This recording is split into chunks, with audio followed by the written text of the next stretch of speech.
Hi everybody, and welcome back to Plastic Models by Regular Dude. And today I'm going to talk about the next kit I'm planning on building. So before I get cracking on the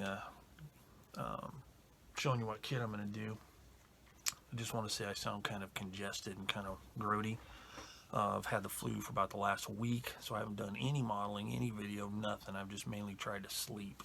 This flu's a doozy, but it's pretty much done. Just a little bit of congestion is going on, but I feel much better. Thanks for asking. So now let's take a look at the model. Dun dun dun. Oh wait. Dun dun dun dun dun dun. This is the next kit I'm building. The Bandai Star Wars X-Wing Starfighter. It is kit number 091406. So I mentioned in some of my earlier videos that I want to do something totally different to kind of break things up a little bit on my modeling endeavors. And this is the first. And depending on how this goes, I may build some more. And they'll probably most likely be Bandai, and they will be Star Wars. Other sci-fi just doesn't really excite me too much, but the Star Wars stuff is really good. So without a bunch of blabbing, let's go ahead and take a look and see what's going on inside the box. I guess first I can talk about the box. You know, nice glossy thing here.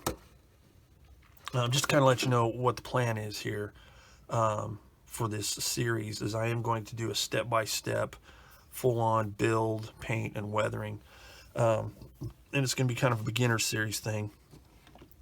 And not only is it going to be a beginner series thing for my beginner modeling fans, it's going to be a beginner for me because I've never done one of these before, and it's kind of a different duck than what I'm usually familiar with. And I'll talk about the differences between this and what I usually do, and you know, just kind of explain what's going on and stuff. But it's got a lot of really nice pictures, a lot of Japanese writing and stuff. Blah blah blah, a little box around there. It's got a really nice side profile there. That's kind of cool. But that's basically it. That's the box. Next up, we have the instructions. I mean, they're model instructions. They're laid out a little differently than what I'm used to, but not too much. I mean, you got parts, tree breakdowns, a lot more Japanese it seems like than I'm used to. And then all the steps. And I kind of like how it's broken down. It's like step one, we're going to be doing this stuff that's dark in the picture. So in this case, it will be this wing structure here, or S-foil as they're called in the Star Wars universe.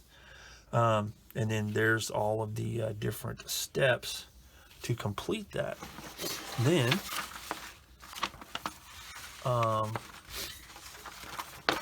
we move on to step 2, which is the other S-foil segment, which gives all this here.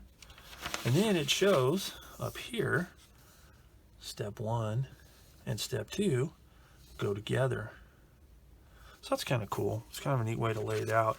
But it is, you know, kind of built in, you build it in sub-assemblies just like any other model kit. I have been doing a little studying online and have determined that I will need to do some stuff differently as far as painting and assembling, but not too much different than, you know, any other kit in the way I'm going to approach it. It'll just take some, you know, some planning because I want to make sure I get the inside of the wing portions, the S-foils, get those painted and weathered before I put it together, because I don't want to try and be, you know, weathering in a wedge shaped opening like this. So it shouldn't be too bad. Then we have this back page here, which is the markings, and I'll talk about those in a little bit. As you can see right here, it shows that it comes they come as stickers and water slide decals, so you can do either way, and I'll explain why that is when I get to it. Now, I'm sure a lot of what I'll be talking about is pretty much, you know, common knowledge for people who've built Bandai kits before, but I'm kind of approaching this as if I'm talking to somebody like myself who's never built a Bandai kit. So I'll kind of make comparisons how it relates to the type of modeling I do now, which is armor and aircraft, primarily World War II stuff, and how I'm going to tackle certain things and incorporate what I already know into this. So anyway, that's the instructions. Let's take a look at the parts trees. Excuse me. So the first one is sprue A, and as you can see, it is in 1, 2, 3, 4 different colors. You've got red down here. You've got this, grayish white. You've got clear, and you've got some clear red there, kind of a pinkish color. And apparently, Bandai is a whiz at doing this kind of injection molding. I mean, they're very precise contact points there, where the different colors and stuff are poured into the mold. My son has built some Gundam kits, and they're the same way, and they're really, really good at this stuff. So because of that, they're able to mold it in the appropriate colors where it's called for. So in theory, you could build this kit and not paint it, because the parts that are different colors are pre-molded in different colors. Or you can put the decals or stickers for the other colored parts that need it. So that's kind of a neat thing, especially for beginning modelers. They can tackle a kit without having to worry about glue or anything like that. They can focus on, cutting parts off, cleaning them up, and putting stuff together, because of the way it's designed, it's a press fit kit. You don't even have to use glue for it. I mean, you could take this box, get yourself a cutter, maybe a sander, and build yourself a full-on model, and that's all you need to do it. So that is really kind of cool. But as far as what's on the tree itself, you got the fuselage parts here. Bandai is known for their awesome molding, and it's pretty apparent here. The panel lines are really, they're not too deep and they're not too shallow. They're just really nice. And because of the way it goes together, you shouldn't have to do any panel rescribing, because these things fit together so well. You're not really going to have to do any sanding or anything. Where you cut the sprue gates, where you cut where it attaches to the part, you might have to touch it up a little bit. But if you have some good cutters, and that's one thing that is often recommended with Gundam kits and other Bandai kits, is just get some really good cutters, and then that way you can just go to town. So anyway, I just want to point out a few things too. I'd heard about this kind of stuff, but didn't realize the extent of it. But if you'll notice this part right here, for some of my YouTube subscribers and viewers that know what I build most of the time, is World War II armor. And this right here is a part that goes on the back of the X-Wing. That there, take a look at it. Does it look familiar? Yes, that is a Sherman M4 series upper hull. You can see the two hatches, the ventilator, the front slope. You can even see, I don't even know if you can see it on this video, but there and there are the locating points for the gun travel lock. Then you have the filler caps there. You got more here. You've got this this ram around where the turret goes. And apparently, the Star Wars model creators bought all kinds of models and just used parts from them to actually create their models. I'll show you some other examples here in a little bit. But I mean, I'm sure there's a lot of stuff on here that I've missed that, people could look at and say, oh, I know what model that's from. But yeah, it's kind of cool. So anyway, that is sprue A. Then we have sprue B1. Now these are mainly wing parts and engine parts, and also the spine, where this right here is where the droid goes, the mech. And you have two choices. You have an R5 unit here, and there's an R2 unit on the other one of the other sprues. But and you have two noses, which I'll have to kind of figure out which nose I'm going to use for the aircraft I'm doing, or the starship I'm doing, whatever you want to call it. But again, the detail's really super nice, and it just looks really good. So it's going to take some really nice paint and weathering. Now, one thing to note is this figure here. This is a 1/72 scale figure, and it is super nice. I mean, the molding on this thing is great. I don't know if you can see it, but it looks really good. And the cool thing is there is no side seam at all on this figure. The only thing I'm going to have to clean up is these attachment points. That is it. And also there's this here, and I don't know what exactly that is. I mean, it's a silhouette of a pilot standing.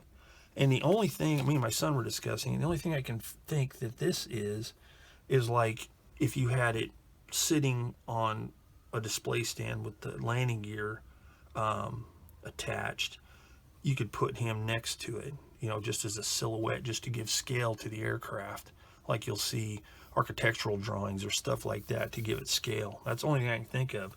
So if anybody watching this knows exactly what that little dude's for, let me know. Otherwise, I'm going to stick with what I think it is. But another thing I want to point out here, as far as other parts, is these right here on the back of these wings. Those are German jacks, armor jacks, like you'd see on a Panzer tank of some kind. So there you go. There's more of those other model parts. And if I'm not mistaken, there's actually a website that gives a breakdown of what parts they use from what kits to build the X-Wing. The stuff they didn't scratch build themselves, but some of the parts. So anyway, that is sprue B1. Here is sprue B2. Now I want to show you something interesting. And I didn't know they did this. But as you can see, that is a canopy frame with no glass. So I just assumed that you would glue glass in there. But no. Here is a two-part canopy, same exact size, in clear. So you can mask off the clear and paint the rest. So I wondered why they did that, but apparently the reason they did is you can opt to use either way. You can, I think you can use this here. This part is stationary. This part flips up, like, you know, a modern jet canopy would on some versions. And that way you can see into the cockpit. But if you wanted to have, you know, or you could, you know, model it closed, but then you'd have, you know, the glass, which is very, very good. It's very clear, very flat. There's no distortion looking through it at all. You could have it closed up, or you could do like the modelers did for the films and have no glass in the canopy, which made it easier to, I guess, film. You have to worry about reflections, and you could see inside the cockpit with the cockpit closed, and it'd be really super clear. So I'm not sure what I'm going to do, but I think I am going to go with this because I'm going to model it in flight. So I think I might go with this one and have it closed, but with no glass. That way you can see in there and really see what's going on in the cockpit. Let's see. So that is sprue B2. All right, next up we have two C sprues, and that looks like mainly engine parts. Yeah, pretty much engine parts. Looks like maybe the front of the laser cannons and other. Yeah, there's part of the laser cannons there, and there's the barrels, or whatever you call it on a X-wing. But again, just really nice molding. No seam lines. No having to sand down mold part lines or anything like that. It's just, man, and I can't wait to see how these parts go together, because I've heard a lot of really good things. So I'm really eager to see how it all goes together. And I really don't have any doubts that it'll go together quite nicely. So anyway, that is one of the 2 C sprues. And the last sprue is SWB1, which I'm thinking means Star Wars Base 1. And by the way, this is a 2014 kit. But this one's kind of cool because it's in 2 segments. So you can kind of model it one of 2 ways. You can just have it on this part of the base, or you can have it on this part of the base here, or on both parts of the base, with the X-Wing dropping these. Those are the torpedoes to destroy the Death Star, dropping into the exhaust port to destroy the Death Star. So I'm not going to do that because I'm not doing Luke's ship. I'm going to talk about which one I'm going to do here in a minute. So I'll just be using this base here, and then, you know, the other parts. And that'll be this will be kind of cool to paint up and weather. You know, with all this detailed stuff, it should take washes and weathering really well. So I'm thinking that's going to be pretty nifty. So anyway, that is sprue SWB1.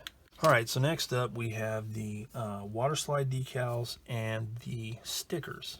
So the stickers, they're obviously, you know, I'm sure they're a little bit thicker, but they still seem pretty thin. And what I've seen, these things stick really well where they're supposed to be stuck. So that is the kind of stuff that would make one of these kits really nice for a beginner, because, you know, again, you wouldn't have to paint anything. Any of the panels that need to be painted, it's already molded there, or it's already, you know, colored either via plastic or with this. So, you know, for a younger modeler or somebody who just didn't want to mess with all that stuff, bow, you're good to go.